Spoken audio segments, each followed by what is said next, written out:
The picture we're looking at is actually off my own farm, off my dry land. It's better. The sooner you get it out of the jug and on your soil, the better. A lot of times, I mean, after you start using the products, I put it on in the fall. We have getting more customers all the time that we're seeing a benefit from a fall application. If you're doing a fertility anything in the fall to put things to sleep, put it to bed, why that's an easy ride to do that. Obviously, if this is your first time with exposure to us, we probably missed the fall application window, which still is no problem. Again, earlier the better though, but a springtime application is fantastic here. You just have to get started at some point. If you're doing any kind of a herbicide, if you're doing any clethodim, anything like that in alfalfa for grass control, things like that, why Sencor, those are easy rides for the O2 to get it out. Generally, once we start, we find with some of the big alfalfa production out here in the West that we found a real benefit to repeated applications. Generally, somebody who's been with the program, we say we'll start in the fall with a pint per acre. Sometimes, a lot of times, we'll skip the springtime application, and then we'll come back in right after first cutting with another one, and then we'll follow this up with a pint per acre application usually after each cutting of hay. You can water run the stuff. It goes fine through a pivot irrigation system. The only thing, there's two caveats you kind of have to keep in mind when playing with the chitosan, which is the active and the key ingredient in all of our products, well, 99% of our products. Number one is the pH. We always have to be mindful of the pH in the spray tank. We need to be at a 5 or less before we add the O2 or any of our chitosan containing products into the mix. A second one we got to be aware of is ionic charges. This is it's kind of unique in that this is a cationic molecule. This is one of the few positive charges you'll find in nature, and it's a positive and a detriment. Sometimes not so a detriment, but something to be aware of and work around. That if it's anything in your tank with a negative charge, we need to be cognizant of that. Do some jar test stuff. Generally speaking, 1137, 1034, those aren't good tank mix partners for us. Sometimes some of the nitrates, 32%, that can be a little dicey. If you're using a chelator, a biological chelator, something like that, a lot of times we can get away with those mixes after that. If you're looking at doing a water run application, we only have to worry about the pH in the holding tank at the central location.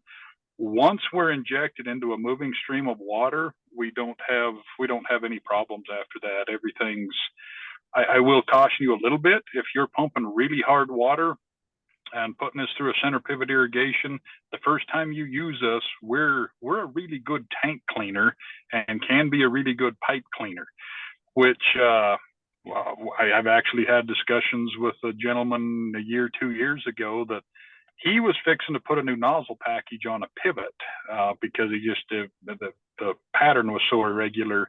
And after his first application with O2, I realized that he just had a lot of buildup in there. There was some plug nozzles he had to contend with before he got everything cleaned out. But after that, his pivot actually watered better. So just a few things to keep in mind. So I know that anything else? General application is 1 pint per acre. Yes. So how many gallons of water are you going to mix in with the 1 pint? I generally tell you, it's going to depend on if obviously we're talking spraying here. It's going to depend on your sprayer setup. That with the new sprayer technologies, I'm just going to tell you to put on enough to make sure you've got complete coverage. This is a situation where more is better. I'm never going to tell you to use less water, but if you're in the middle of Montana and you have to haul water 40 miles one way to get to the field, why, if your nozzle's set up with the aim, whatever you have, if you can get coverage at 7 gallons, go ahead. 20 gallons, 10. I do most all of my own spraying. I own 2 sets of nozzles. I have the yellow set for 7 gallons to the acre, and I have the purple set for 15 gallons to the acre. So any of these type of applications, why I stick with the 15 gallon. Really, the only time I use the yellow ones, if I'm doing a glyphosate application, I'll cut my rate back to 7 gallons to the acre.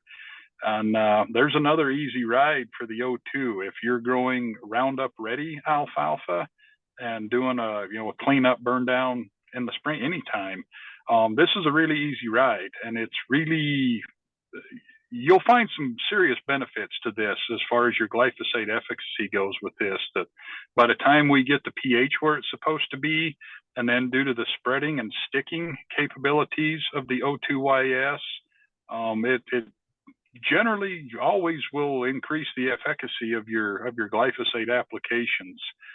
Sometimes you can go to the, I'm not going to tell you to automatically go to the bottom of the labeled rate because I don't know what your weed profile is, but play around with this. We find more often than not that we can start to really reduce our glyphosate applications, which there again has some soil health benefits, as well as, like I say, it's an easy ride to put the chitosan out, which will help negate some of the negative side effects with the glyphosate as far as tying up micronutrients and plugging up the shikimate pathway in the plants.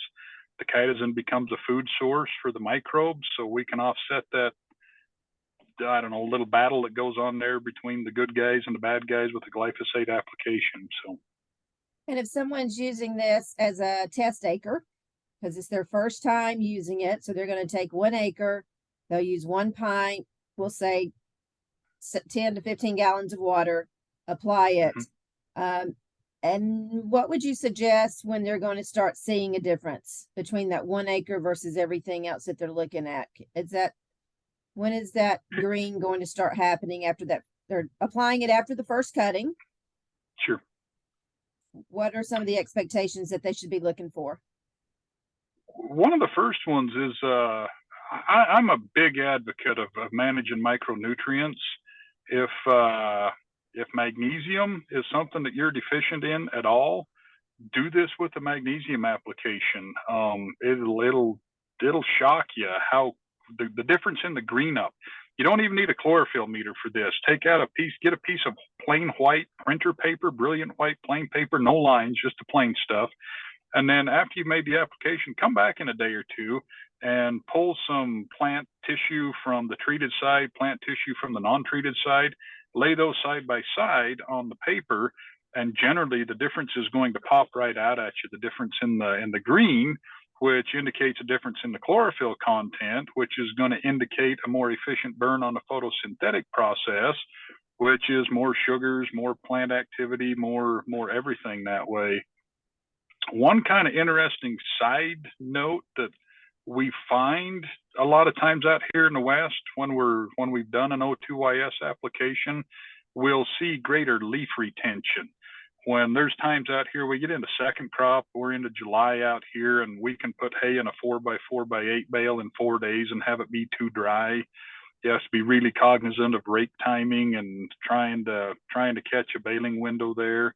We generally, a lot of times, we will see sometimes a dramatic difference in leaf retention on the alfalfa. So, all right. Well, I can tell that you were on the road today. Thank you very much for taking time. I appreciate it very much. Just to let everybody know that I was speaking with Tom Wood today. He's our Western sales manager and also a grower. I mean, look at his beautiful field. So what's happening with your field this year?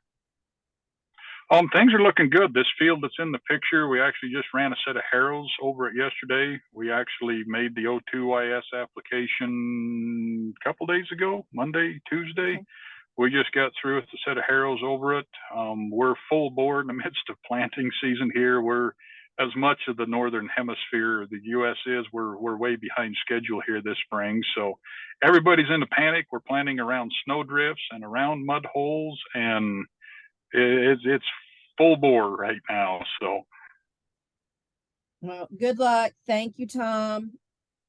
You bet. Thanks. See you next time. Bye-bye. All right. Very good. See y'all. Bye.